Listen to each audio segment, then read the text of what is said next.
Hello and welcome to Playing Other Games, the YouTube series all about RPGs I've played and my experiences with them. This episode is the magic-filled cyberpunk RPG, Shadowrun. What is it? Shadowrun is a dice pool-based RPG all about playing lowlives in the distant future. You play as Shadowrunners, people tasked with undertaking illegal operations by cover of night for hire in a hyper-modern hell world. On top of it being a horrible place to live in on account of it being a cyberpunk dystopia, the world also got weird and now there are elves and orcs and spells and spirits, adding layers of complexity to the already wild world. Actions that have uncertain results are determined by rolling pools of six-sided dice. The size of the pool is determined by both the skills you have as well as the stats you have. Rolling 5s and 6s on the dice count as success, while rolling 1s counts as failure. If you roll more than half your dice as 1, it counts as a glitch, meaning something bad happens. If you roll only failures with no successes, this is a critical glitch, meaning something extremely bad happens. The game is centered around tactical combat, so you do have things like initiative and movement speeds. Where it's different from a lot of tactical combat RPGs is the way damage is handled. There are two types of damage, one representing the sort of injury acquired from things such as bullets or swords, then another type of damage representing the injuries from being punched and kicked. On top of that, there's also an injury system that makes it more difficult for you to succeed on uncertain actions as you get more and more hurt. The good. Here are the bits of the system I enjoy, having played the game a fair bit from a player's perspective. Honestly, I am just a very big fan of the fact that this is a skill-based system instead of a class-based system. It really allows all the choices you make in character creation to shine through. It allows you to have characters that can fulfill a lot of different cyberpunk crew archetypes, while also allowing non-standard ideas to fit in equal amount. Every choice you make in character creation matters, because two players can have two wildly different characters that are still going after the general idea of the charismatic smooth talker. The bad.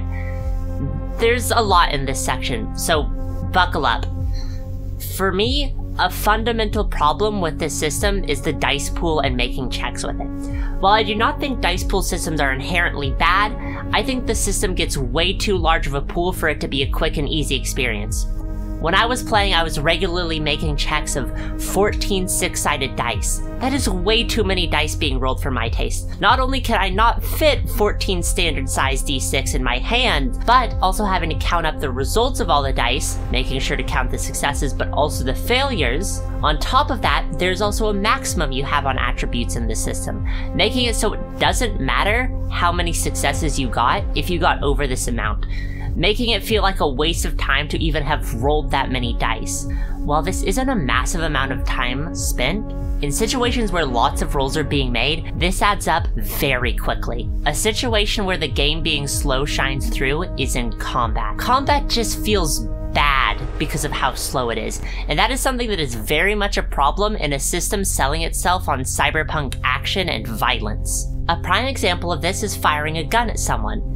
In a lot of systems, that would be a fairly easy thing to follow through with, just checking to see if you hit and then determine damage by the character making the shot. Two-step process. In 5th edition Shadowrun, you have to take into account the firing mode of the gun, the recoil of the gun, the situation under which the shot is being taken, the range of the shot. Once this is all accounted for, you make the roll. If it hits, the thing that got hit must make a roll themselves to see the amount of damage and type of damage taken, taking into account the armor penetration properties of the shot fired, and that determines the damage.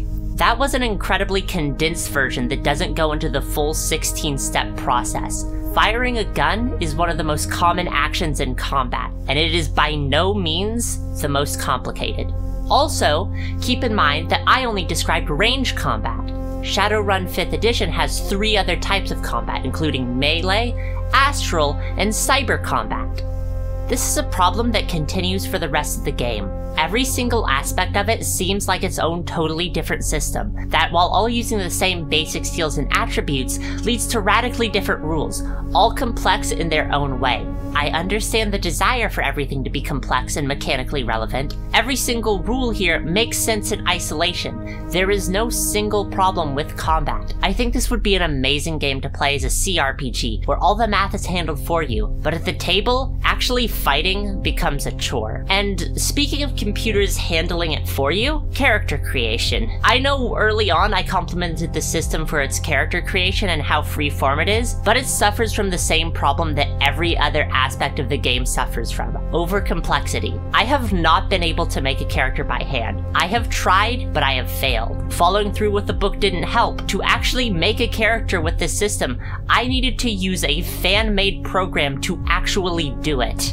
At the end of the day, most of the complaints about the system boiled down to there being too much game. It's far too over-designed for its own good. If firing a gun has that many rules associated with it, imagine the rest of the game. I could spend hours talking about the many different types of magics in the system, and how they all work differently from each other, and have different rules. I could talk about different acceleration speeds on sprinting, or the way your speed is calculated. I could talk about the way explosives are handled, or how vehicles work. I am not going to, though. Just keep in mind that this is a massive game with so much detail and granularity that even playing weekly for months of my life, I was still too bogged down in the rules of the system to have fun with the fiction of the game, because whenever anything happens, everything ground to a halt. The extra.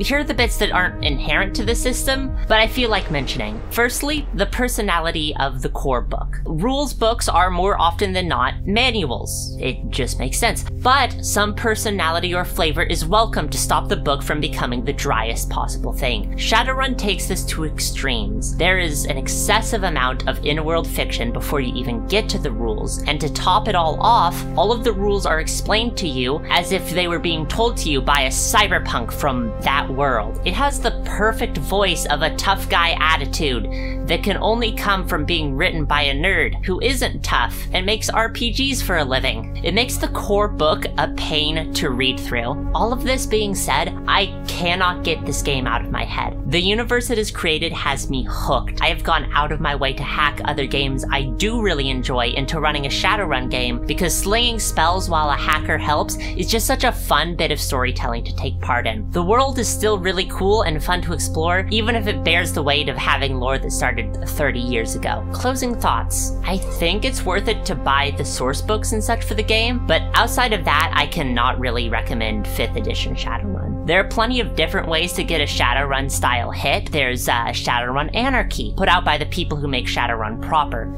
There's also Runners in the Shadows, if you want a hit of Shadowrun flavor in a more Forged in the Dark style game. I have not personally played these games, but I have been given recommendations by some close friends who have and like them. I would be remiss to point out that Shadowrun 5th edition is not the current version of Shadowrun, but I have not played the 6th edition, so it's hard for me to say if they fixed the problems I've had with the game. Although, having given it a brief scan, I don't think they did. So this is the unscripted bit where I ask you to like, comment, and subscribe, as well as hailing Satan and hitting that bell icon, which are synonymous. Goodbye!